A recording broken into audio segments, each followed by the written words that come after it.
چکا جس نے یہ گواہی دیا اشہد اللہ الہ الا اللہ، میں گواہی دیتا ہوں کوئی معبود نہیں ہے دنیا کے اندر، لا الہ الا اللہ، صرف ایک اللہ معبود ہے، معبود برحق ہے، صرف ایک اللہ، ایک اللہ نہیں، صرف ایک اللہ معبود ہے، اس کے علاوہ کوئی معبود نہیں۔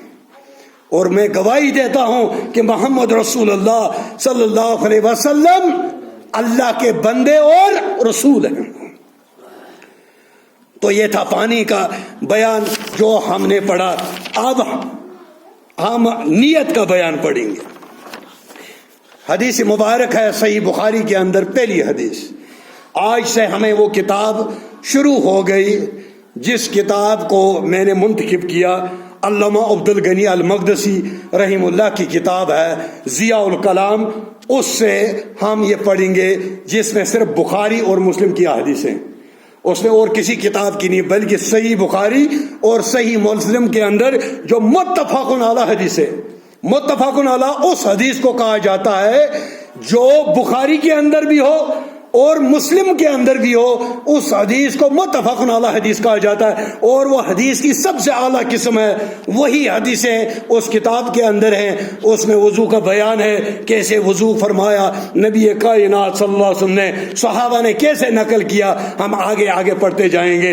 اور امام بخاری رحم اللہ نے اسی حدیث سے اپنی بخاری کو شروع کیا، انما الاعمال بالنیات، تمام اعمالوں کا دار و مدار نیتوں پر ہے۔ امام بخاری نے کیوں لایا؟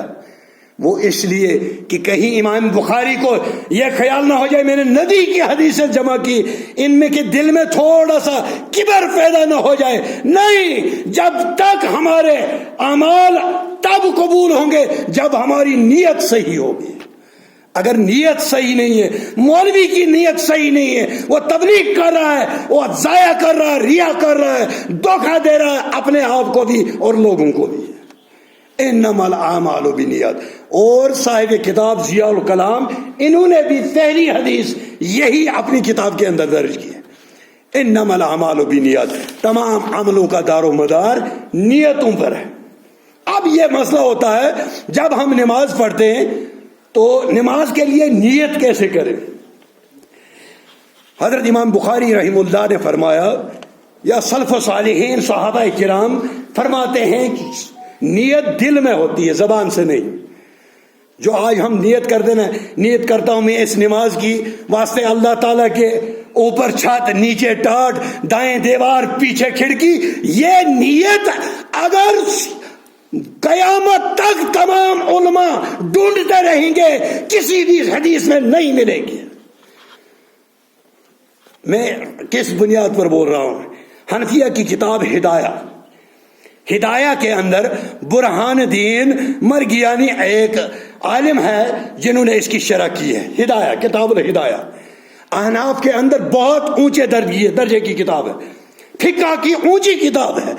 اور یہ بھی یاد رکھنا، کسی کو یہ خیال نہ ہو ہم نعوذ باللہ حضرت امام ابو حنیفہ رحمۃ اللہ علیہ ان کی عزت نہیں کرتے، میں اس آدمی کو مسلمان تصور نہیں کرتا جو امام ابو حنیفہ رحم اللہ کی ذات کے اندر یا ان پر کوئی گستاخی کرے، اس کو مسلمان کہنا ہی غلط ہے۔ یہ ہمارا ایمان ہے۔ لیکن جہاں محمد صلی اللہ علیہ وسلم کی بات آ جائے وہاں پر امام کی بات کو چھوڑا جائے گا، وہاں امام شافعی کی بات کو بھی چھوڑا جائے گا، وہاں امام احمد بن حنبل رحم اللہ کی بات کو بھی چھوڑا جائے گا۔ کسی عالم کی بات ہو، پورے کائنات کے علماء کی بات ایک طرف، محمد رسول اللہ صلی اللہ علیہ وسلم کی حدیث ایک طرف ہو، ہمیں حدیث کی طرف جانا ہے۔ لوگ جو کہتے رہے، پوری دنیا ایک طرف، ہم ایک طرف، محمد رسول اللہ صلی اللہ علیہ وسلم کی حدیث جس طرف، ہم اسی طرف۔ عام طور پر ہمیں کہا جاتا ہے کہ یہ صحابہ کو نہیں مانتے، یہ محمد رسول اللہ نعوذ باللہ ان کے گستاخ ہے۔ ارے بھائی، جو نبی کا گستاخ ہو اس کو زمین پر زندہ رہنے کی کیا حق ہی نہیں ہے؟ کوئی حق نہیں اس کو اس زمین پر زندہ رہنے کا۔ اللہ رب العالمین اس انسان کو نیست نابود کر دے گا۔ ارے ہم نبی کی گستاخی کر کے کون سے جنت میں جائیں گے؟ جنت کا دروازہ تو کھلے گا میرے محمد صلی اللہ علیہ وسلم کھولیں گے. امام اعظم حضرت محمد رسول اللہ صلی اللہ علیہ وسلم جنت کا دروازہ کھولیں گے. اگر ہم انہی کے ساتھ گستاخی کریں گے تو ہمارے لیے کون سی الگ جنت ہے بھائی؟ یہ صرف کہنے کی باتیں، دھوکہ دینے کی باتیں، صرف دہرانے کی باتیں، لوگوں کو گمراہ کرنے کی باتیں. محمد رسول اللہ صلی اللہ علیہ وسلم کی عظمت کے سامنے پوری کائنات کے علماء کی عظمت کچھ نہیں. عظیم محمد رسول اللہ صلی اللہ علیہ وسلم. تو نیت جو ہوتی ہے وہ دل سے ہوتی ہے. کتاب ہدایہ کے اندر بیان کرتے ہیں وَالنِّيَّةُ هِيَ الْأَرَادَةُ وَالشَّرْطُ أَنْ يَعْلَمَ بِقَلْبِهِ أَيُّ صَلَاةٍ يُصَلِّي أَمَّا ذِكْرُ بِلِسَانِ فَلَا مُعْتَبَرٌ. یہ ہدایہ کے اندر ہے. امام برہان الدین فرماتے ہیں کہ نیت کرنے کا مقام دل ہے اور جو ہم زبان سے نیت کرتے ہیں اس کا کوئی اعتبار نہیں. کون بیان کر رہے ہیں؟ صاحب ہدایہ امام مرگیہ کیا برہان الدین مرگیانی رحیم اللہ، اونچے محدث، اونچے فقہ کے اندر ان کا مقام ہے. وہ کہتے ہیں نیت کا مقام جب نماز کی نیت کی جائے گی مقام اس کا دل ہے. دل میں نیت ہوتی ہے، دل میں ارادہ ہوتا ہے. جو ہم زبان سے بولتے ہیں اس کا کوئی اعتبار نہیں. امام ابن قیم الجوزی رحم اللہ فرماتے ہیں جو مروجہ جو نیت کی جاتی ہے، اگر امام کے پیچھے ہم مقتدی یہ نیت کریں پیچھے اس امام کے، تو امام کیسے نیت کرے گا؟ امام نے بھی تو نیت کرنی ہے نا. نیت اگر ہر ایک کو لازمی ہے تو امام کیا نیت کرے گا؟ وہ کیا کہے گا میں کس کے پیچھے ہوں؟ ہم تو امام کے پیچھے اقتدا کر رہے ہیں، وہ اس نے الگ نیت کرنی. امام کی نیت الگ، مقتدی کی الگ. کیا نبی کریم صلی اللہ علیہ وسلم کے دین کے اندر کوئی تضاد ہے؟ ایسا ہو سکتا ہے؟ تو نیت جو ہے اس کا مقام کہاں ہے؟ دل سے کی جاتی ہے، دل کا ارادہ ہے. اب اگر ایک آدمی گھر سے نکلا منہ وضو بنا کر، کس نیت سے؟ کیا ایسا آدمی کوئی ہے کہ اس کے دل میں یہ ہو ہی نہ کہ میں نماز پڑھنے، یوں ہی منہ دھو لیا، نیت ہے ہی نہیں، منہ دھو لیا؟ ایسا کوئی ہو سکتا ہے دنیا میں؟ جب وہ اٹھتا ہی ہے گھڑی کی طرف دیکھتا ہے، بھائی نماز کا وقت ہو گیا، نماز کا وقت ہو گیا، سیدھا باتھ روم جاتا ہے، وضو بناتا ہے، کپڑے پہنتا ہے، عطر لگاتا ہے، کنگھی لگاتا ہے، داڑھی سنوارتا ہے، اچھے کپڑے ڈالتا ہے، پھر مسجد میں آتا ہے تو ادھر نیت کرنے کی کیا؟ وہ ادھر گھر سے ہی شروع ہو گئی. اس کی نیت تو گھر سے ہی ہوگی، میں نماز پڑھنے جا رہا ہوں. نیت جو دل سے ہوتی ہے، زبان سے نیت نہیں ہوتی ہے. امام ابن قیم الجوزی رحمۃ اللہ علیہ فرماتے ہیں اگر مروجہ نیت، جو نیت ہمیں سکھائی جاتی ہے، جو لیٹسٹ نیت سکھائی جاتی ہے، جو ابھی تک میں نے آپ کے سامنے بولی، اس نیت کے الفاظ کو اگر حضرت نوح علیہ السلام کی عمر ملے گی، ایک آدمی کو حضرت نوح علیہ السلام کی عمر مل جائے. حضرت نوح علیہ السلام کی عمر دو روایتیں ہیں، 1000 سال، ایک ہے 1800 سال. ایک ہے 1000 سال، ایک ہے 1800 سال. اب ہم 1000 سال لے دیں گے. اگر 1000 سال ایک عالم کو عمر ملے اور جو ہم نیت جو ہمیں سکھائی جاتی ہے، نیت کرتا ہوں میں اس نماز کی، امام قیم ابن جوزی رحم اللہ فرماتے ہیں ہماری وہ عمر ختم ہو جائے گی. حضرت نوح علیہ السلام کی 10 سال، 1000 سال کی عمر، 1000 سال عمر مل جائے وہ ختم ہو جائے گی، لیکن جو نیت ہمیں سکھائی جاتی اس کے الفاظ ہمیں نہیں مل سکتے.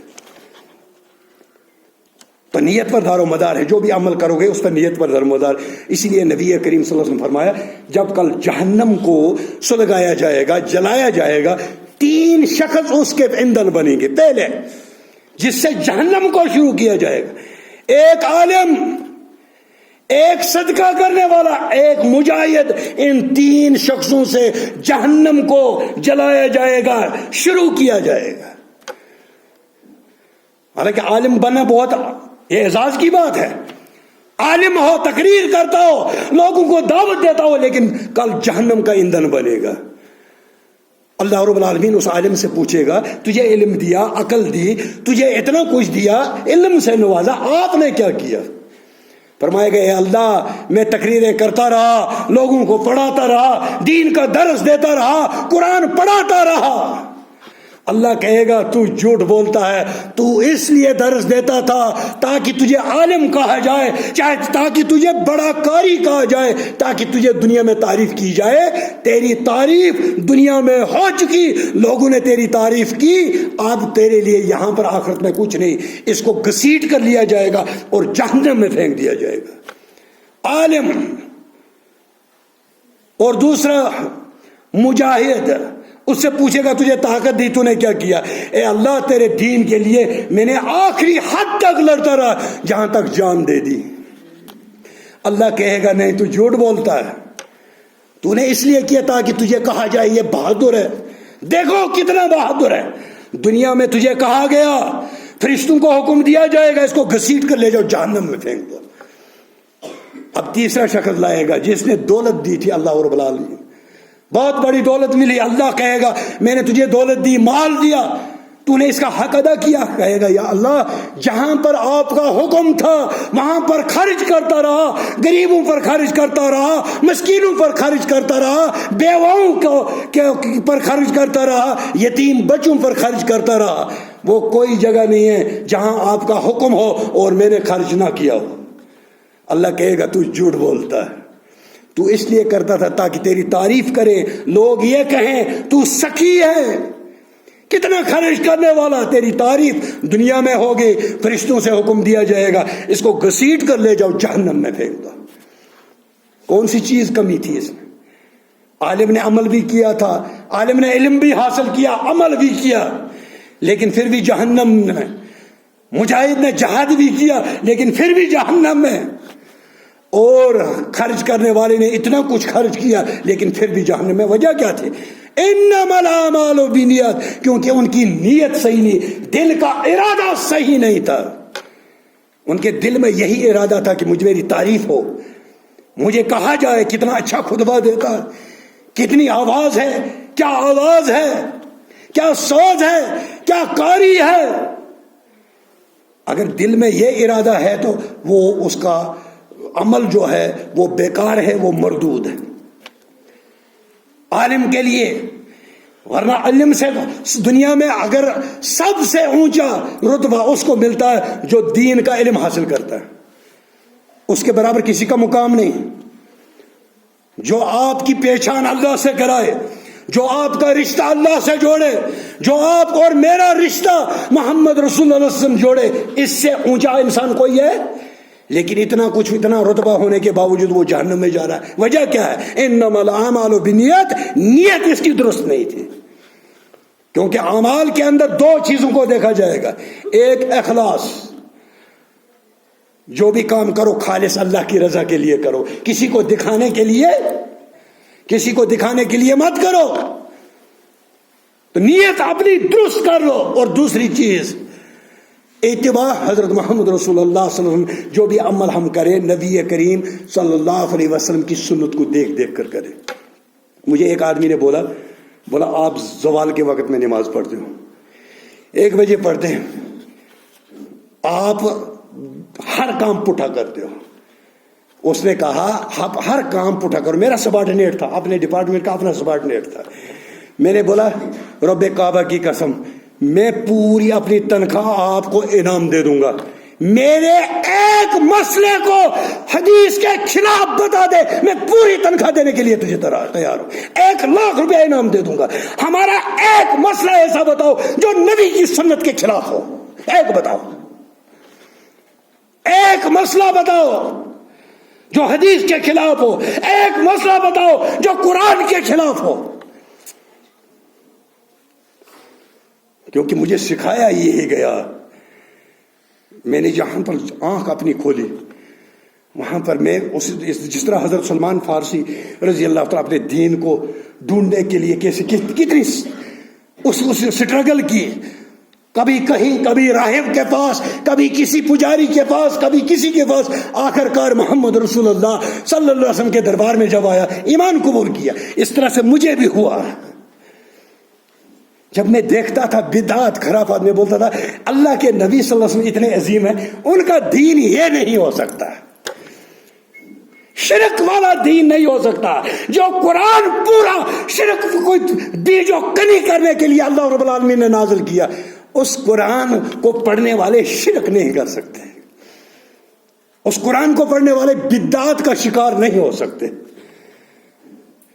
کبھی کہیں بھٹکا، بریلوی مکتب فکر سے میرا گھر سے جو تعلق تھا، ہم وہیں سے میں آیا، کبھی تبلیغی کے ساتھ گیا، کبھی جماعت اسلامی کے پیچھے چلتا رہا، کبھی کہیں چلتا رہا، لیکن جب مجھے یہ آواز آئی ان صلاتی و نسکی و محیای و مماتی للہ رب العالمین، جب مجھے یہ آواز آئی، یہ علماء سلف سے آئی، اہل حدیثوں سے آئی۔